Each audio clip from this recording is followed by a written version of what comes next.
তারুণ্যের শক্তি কি পারে না, তাদের মধ্যে আছে উদ্যম, তাদের আছে ডেডিকেশন। আমরা যারা প্রবীণ, আমরা যে তাদের গাইড করি, তারা এই জাতির কর্ণধারে পরিণত হবে। এবং 54 বছরের ইতিহাসে আমরা পিছিয়ে পড়েছি, বারবার পিছিয়ে পড়েছি। বিশ্ববিদ্যালয়ের ভাইস চ্যান্সেলররা পয়সাকে শিক্ষক নিয়োগ দেয়। এটা বলতে খারাপ লাগে, বলতে খারাপ লাগে, কিন্তু তার বিরুদ্ধে যখন অভিযোগ দায়ের হয়, ওনাকে যখন আদালতের সামনে যেতে হয়, এটা আমাদের হৃদয়ে রক্তকরণ হয়। একজন ভাইস চ্যান্সেলরের মর্যাদা আমার মতো শত উপদেষ্টার চাইতে বেশি, কিন্তু তিনি পার্সেন্টেজ খান। ছাত্ররা, এই ছাত্র রাজনীতির সাথে যারা যুক্ত, তারা হল নির্মাণ, কনস্ট্রাকশন এভাবে করে।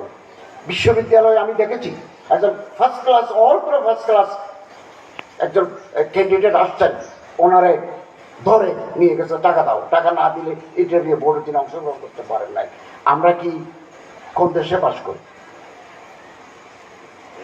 আফ্রিকার পাপুয়া নিউ গিনি, যারা মানুষের মাংস খায়, তাদের দেশে যে কালচার আছে বলে আমার মনে হয়।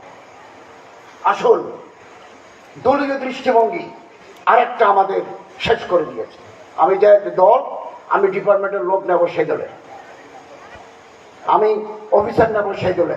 এই যে দলাঙ্গ,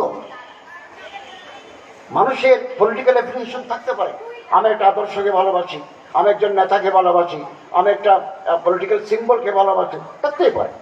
কিন্তু কর্মক্ষেত্রে আমার পেশাদারিত্ব, প্রফেশনালিজম আমাকে মেনটেন করে চলতে হবে।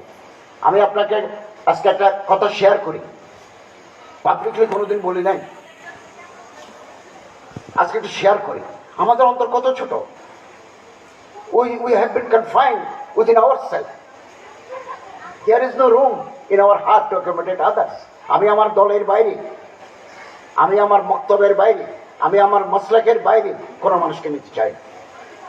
শুধু আপনি ওই দলকে মহাব্বত করেন এটা বললে হবে না, আপনাকে পিকেটার বলতে হবে।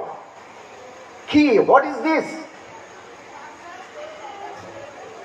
What is this? এটা বেশি দিন স্থায়ী হবে না। আপনার দৃষ্টিভঙ্গি, আউটলুক যদি ব্রড না হয়, আপনি একদিন ঝরে পড়বেন।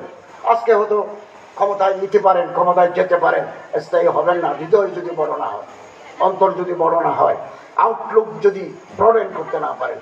আমি ছাত্র জীবনে পত্রিকায় কাজ করতাম, অনেক পত্রিকা, একেবারে ইন্টার থেকে MA, MPhil, PhD পর্যন্ত। কখনো সংবাদ, কখনো বাংলাদেশ টাইমস, বিশ্ববিদ্যালয় নিউ নেশন, অনেকদিন কাজ করেছি। একেবারে হতদরিদ্র, প্রান্তিক এরকম কোনো ছাত্র যদি থাকে, বই কিনতে না পারে, কাপড় কিনতে না পারে, একজোড়া স্যান্ডেল কিনতে না পারে, আমার মন্ত্রণালয় থেকে আমরা এদেরকে সাহায্য করব। মাননীয় ভাইস চ্যান্সেলর আমাদের মন্ত্রণালয়ের সাথে যোগাযোগ করলে, এমনকি আজকেও যদি আমাদের প্রায় ডিসবার্সমেন্ট প্রায় শেষ হয়ে যাচ্ছে, এই মুহূর্তেও একেবারে অন্ধ, পঙ্গু, ক্রিপল, স্ট্যান্ডার্ড এরকম করে স্টুডেন্ট যদি থাকে, এবং যার এই মুহূর্তে আর্থিক সহায়তা প্রয়োজন, ঢাকায় থাকার জন্য তার কোনো ব্যবস্থা নেই, বিশ্ববিদ্যালয়ে আসার মতো একটা জামা নেই, এগুলো আমরা সারা জীবনে শিক্ষকতা করছি, তো আমরা জানি। আমি আমার মন্ত্রণালয় থেকে একটু সহায়তা করার আশ্বাস দিচ্ছি। ছাত্র শিক্ষার্থীরা আছেন, ভাইস চ্যান্সেলরের সাথে যোগাযোগ করে, আমাদের মন্ত্রণালয়ে যোগাযোগ করলে আমরা এগিয়ে আসবো ইনশাআল্লাহ।